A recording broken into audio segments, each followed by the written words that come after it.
तकरीबन उतना ही आपको रिजर्व सीट्स में भी मिल जाता है।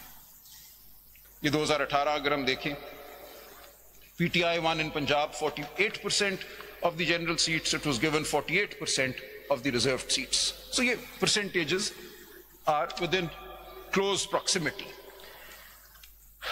Then we come to page 3 of this handout. This is now KPK Assembly 2024. इसमें देखिए अब क्या हो रहा है, and I'll come to the National Assembly on the next page as well. So PTI/SIC/independents won 88 seats out of the total 106 which have been, for which results have been declared. This is 83% of the general seats. अगर आप PTI को accept नहीं करते as a political party, they get 0 reserved seats out of the total 26 which are available. 0 they get. So 83% general seats वाली party को 0% reserve seats मिलेंगी, और बाकियों अभी इन्होंने किया ये है कि they have only allocated 5 seats out of the 26 reserve seats available for KP. 21 सीटें इन्होंने अभी रोकी हुई हैं depending on the result of this review. अगर पीटीआई को नहीं कबूल किया जाता एज ए पॉलिटिकल पार्टी, ये सारी 21 सीटें पीएमएलएन, पीपीपी और जेयूआई इन 3 पार्टियों में बंट जाएंगी, and their percentages then will go. कैसे बंट जाएंगी? देखें ना, subject to joining of those parties है ना जी, उन्होंने ये कर दिया फैसला। ये तो हमने ज्वाइन नहीं करते तो कैसे उनको नहीं सर, ये हो गया जो फैसला दे चुका है इलेक्शन कमीशन, उसके तहत 26 में से 5 सीटें तो उन्होंने ऑलरेडी पीएमएलएन, पीपीपी, जेयूआई को दे दी हैं। 21 सीटें इलेक्शन कमीशन के मुताबिक अगर पीटीआई की 88 सीट्स मान ली जाएं तो ये 21 सीटें पीटीआई को आती हैं। उन्होंने आप इस तरह देख रहे हैं, सपोज अगर 8-10 कैंडिडेट इंडिपेंडेंट हो जी, सपोज, और वो किसी पार्टी को भी ज्वाइन ना करें तो उससे बड़ा थोड़ा सा फर्क पड़ता है। वैसे में कुछ फर्क, यानी जो सीट्स स्टिल डिस्ट्रीब्यूट होंगी उन पार्टीज में। मैं आपको हिस्ट्री इसीलिए दिखा रहा हूँ, वो एक हाइपोथेटिकल है, मैंने आपको एक्चुअल हिस्ट्री दिखाई है कि ऐसा पाकिस्तान की तारीख में कभी नहीं हुआ।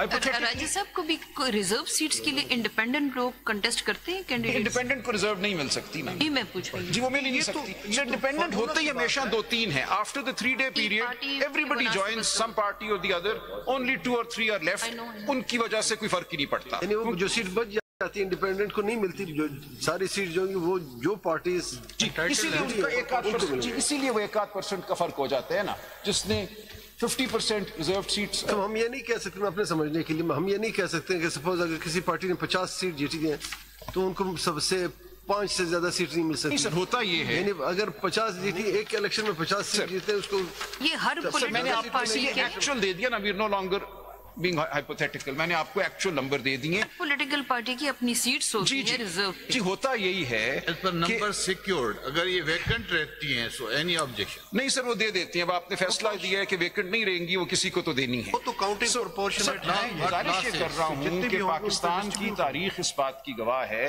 कि जो परसेंटेज जनरल सीट्स में एक पार्टी जीतती है तकरीबन उतना ही उसको रिजर्व में मिल जाते हैं। आपकी बात ठीक है, अगर 3-4 इंडिपेंडेंट हैं तो उसकी वजह से थोड़ा सा फर्क पड़ जाता है, लेकिन ये नहीं होता कि 83% सीट्स जीतने वाली को, जनरल सीट्स जीतने वाली को 0 आप रिजर्व करती।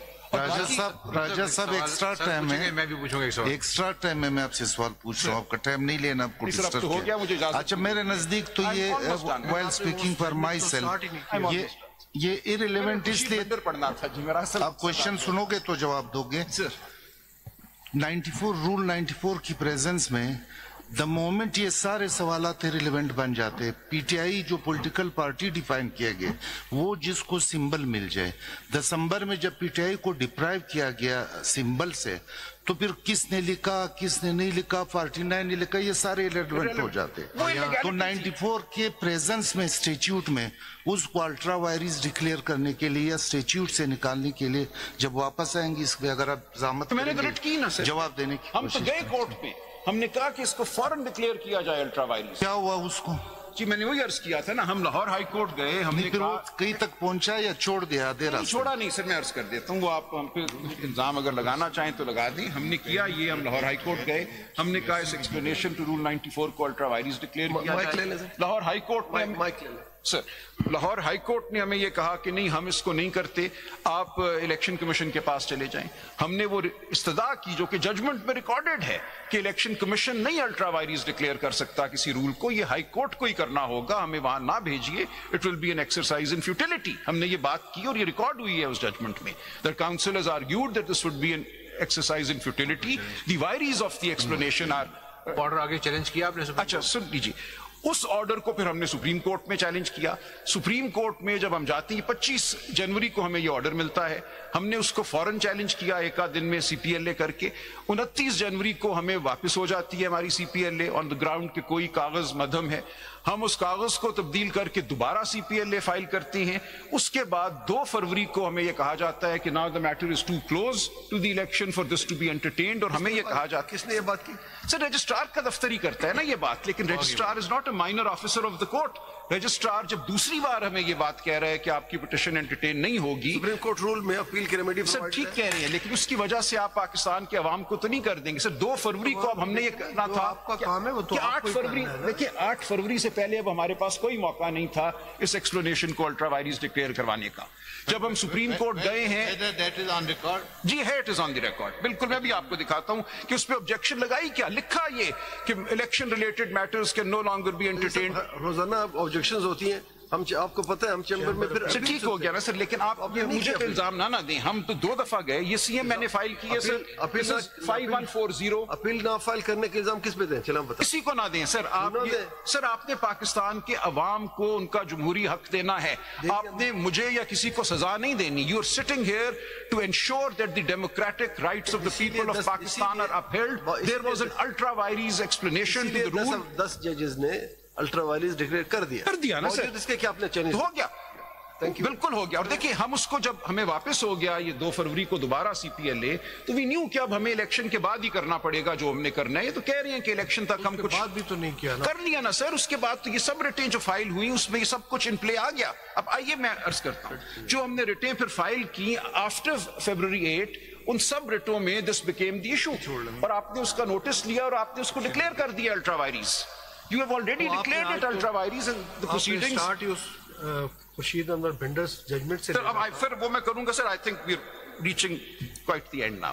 So मुझे थोड़ा सा वक्त ही लगेगा। बिल्कुल I'm coming now to Khurshid Bhinder, which will take care of the quo warranto objection, which will take care of the 225. जी आफ्टर ब्रेक कितना टाइम लेंगे? सर आप मुझे बाइंड ना करें, बहुत कम, बहुत ही मुख्तसर टाइम दूंगा sir. Not more than 30 minutes. आपने क्यों ठीक हो गया सर, बिल्कुल absolutely sir, absolutely I am very grateful.